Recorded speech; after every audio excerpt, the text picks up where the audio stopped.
परशुराम ने क्यों किया था 21 बार क्षत्रियों का संहार? इसके पीछे छुपा है एक गहरा रहस्य। भगवान परशुराम को कौन नहीं जानता है।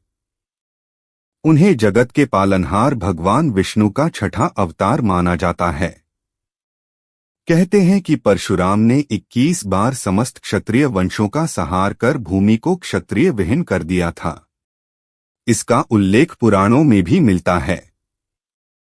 लेकिन क्या आप जानते हैं कि भगवान परशुराम ने ऐसा क्यों किया था? भगवान परशुराम द्वारा 21 बार क्षत्रियों के संहार के पीछे एक रोचक कहानी है।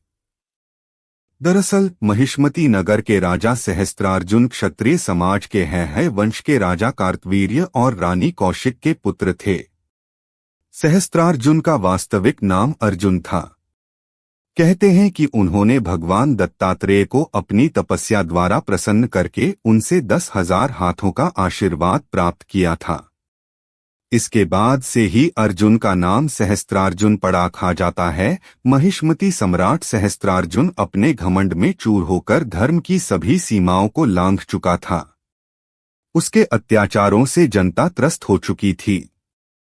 वेद पुराण और धार्मिक ग्रंथों को मिथ्या बताकर ब्राह्मण का अपमान करना, ऋषियों के आश्रम को नष्ट करना, उनका अकारण वध करना, प्रजा पर निरंतर अत्याचार करना, यहाँ तक कि उसने अपने मनोरंजन के लिए मदिरा के नशे में चूर होकर स्त्रियों के सतीत्व को भी नष्ट करना शुरू कर दिया था। ऐसे ही एक बार सहस्त्रार्जुन अपनी पूरी सेना के साथ जंगलों से होता हुआ जमदग्नि ऋषि के आश्रम में विश्राम करने के लिए पहुंचा। महर्षि जमदग्नि ने भी सहस्त्रार्जुन को अपने आश्रम का मेहमान समझकर खूब स्वागत सत्कार किया। कहते हैं ऋषि जमदग्नि के पास देवराज इंद्र से प्राप्त दिव्य गुणों वाली कामधेनु नामक चमत्कारी गाय थी। जमदग्नि ऋषि ने कामधेनु गाय के मदद से देखते ही देखते कुछ ही पलों में सहस्त्रार्जुन की पूरी सेना के लिए भोजन का प्रबंध कर दिया। कामधेनु गाय की ऐसी अद्भुत शक्तियों को देखकर सहस्त्रार्जुन के मन में उसे पाने की इच्छा जाग उठी। उसने ऋषि जमदग्नि से कामधेनु को मांगा, लेकिन उन्होंने ये कहकर उसे देने से इनकार कर दिया कि यह गाय ही उनके जीवन के भरण पोषण का एकमात्र जरिया है। लेकिन सहस्त्रार्जुन कहाँ मानने वाला था। सहस्त्रार्जुन ने क्रोध में आकर ऋषि जमदग्नि के आश्रम को उजाड़ दिया और कामधेनु गाय को अपने साथ ले जाने लगा। लेकिन तभी कामधेनु सहस्त्रार्जुन के हाथों से छूटकर स्वर्ग की ओर चली गई।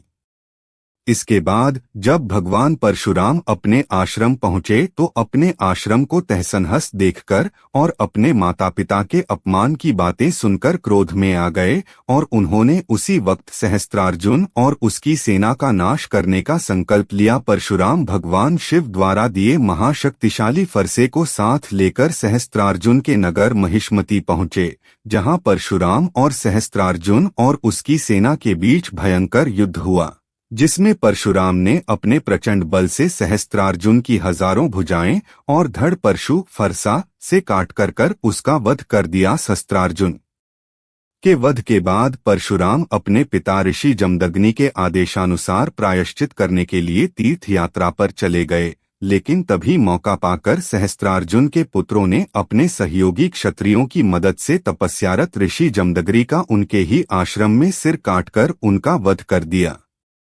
सहस्त्रार्जुन के पुत्रों ने आश्रम के सभी ऋषियों का भी वध करते हुए आश्रम को जला दिया।